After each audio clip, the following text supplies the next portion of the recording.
आइए जान लेते हैं क्या है इस वक्त मार्केट का हाल। तो अमेरिका ने रूसी तेल टैंकर जब्त किए हैं। ग्लोबल इकोनॉमी पर असर, ग्लोबल इकोनॉमी के नेगेटिव में जाने की संभावना। और भारत में इनकम टैक्स कलेक्शन बढ़ा है, भारत में जीएसटी कलेक्शन में इजाफा हुआ है। और आकाश जी हमारे साथ लगातार जुड़ते हैं, इकोनॉमिस्ट जिनकी भविष्यवाणी एकदम सटीक होती है, उनकी ओर से ये भविष्यवाणी भी की गई थी कि टैक्स कलेक्शन में, जीएसटी कलेक्शन में इजाफा होगा। और आकाश जी वही तस्वीर है भी, टैक्स कलेक्शन बढ़ा है, जीएसटी कलेक्शन भी बढ़ा है। लेकिन इस बीच एक चिंता की बात यह कि ग्लोबल इकोनॉमी नेगेटिव में जा सकती है। बहुत सही तरीके से आपने इस समय जो इकोनॉमी के पर्सपेक्टिव को पुट किया है, दोनों चीजें आपकी सही हैं। सबसे पहले जीएसटी कलेक्शन बढ़ा है, इनकम टैक्स कलेक्शन बढ़ा है। और डेटा दे दूं लोगों को एग्जैक्ट, 12 अक्टूबर 2025 6% इनकम टैक्स कलेक्शन बढ़ी, 17 दिसंबर 2025 8% इनकम टैक्स कलेक्शन बढ़ी। और देखिए ये मोदी सरकार की खूबसूरत प्लानिंग है कि इनकम टैक्स में लोगों को रिलीफ दिया, उसके बावजूद इनकम टैक्स कलेक्शन बढ़ी। This is called brilliant planning of Modi government. GST collection, GST आप मेरे साथ ही थी जब 23 सितंबर को जीएसटी के 2 स्लैब्स खत्म किए गए थे। उस समय मैंने यही प्रेडिक्शन की थी भारत 24 और तमाम चैनल्स पे कि जीएसटी कलेक्शन बढ़ेगा, और आप बिल्कुल सही कह रहे हैं, मेरी प्रेडिक्शन सही साबित हुई है। जीएसटी कलेक्शन दिसंबर का 6% बढ़ा है। देखिए मोदी सरकार की खूबसूरत प्लानिंग है। This is their visionary planning, this is their I think out of the box ideas and great planning.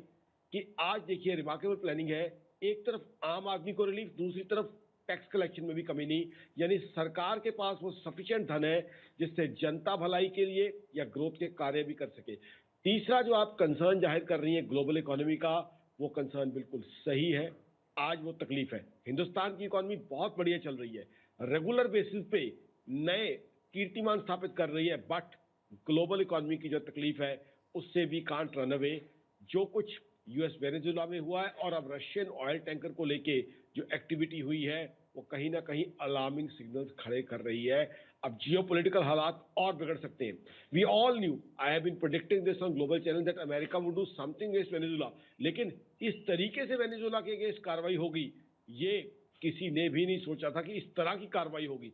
अब उसके बाद क्या ट्रेंड शुरू होगा, ग्रीनलैंड को लेके क्या रहेगा, ईरान को लेके क्या रहेगा, मैक्सिको को लेके क्या रहेगा, चाइना ताइवान के बीच में क्या चलेगा, रशिया यूक्रेन वॉर क्या शेप लेगी, ये सब बहुत बड़े सवाल है जो ग्लोबल इकोनॉमी को, एज यू राइटली सेड, वो आज बहुत बहुत एक मैं ये कहूंगा ग्रोथ को लेके बहुत बड़े क्वेश्चन मार्क्स मेरी ऑर्गेनाइजेशन आकाश का मानना है खड़े हो गए हैं। अब देखना है ये चीजें कैसे सेटल होती हैं, क्योंकि यूएस क्लियरली चाहता है कि वेनेजुएला के तेल के ऊपर किसका अधिकार हो। यूएस वो चीज क्लियरली दुनिया को एस्टेब्लिश करना चाहता है।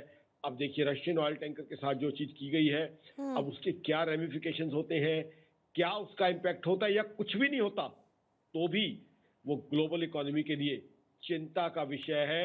और ग्लोबल इकोनॉमी में तकलीफ होगी तो कुछ ना कुछ असर तो हमें होगा। हालांकि हमारी सरकार बहुत अच्छा काम कर रही है। बहुत शुक्रिया आकाश जी आपका जुड़ने के लिए, जानकारी हमें देने के लिए, हमारे दर्शकों तक पहुंचाने के लिए, मार्केट का हाल बताने के लिए।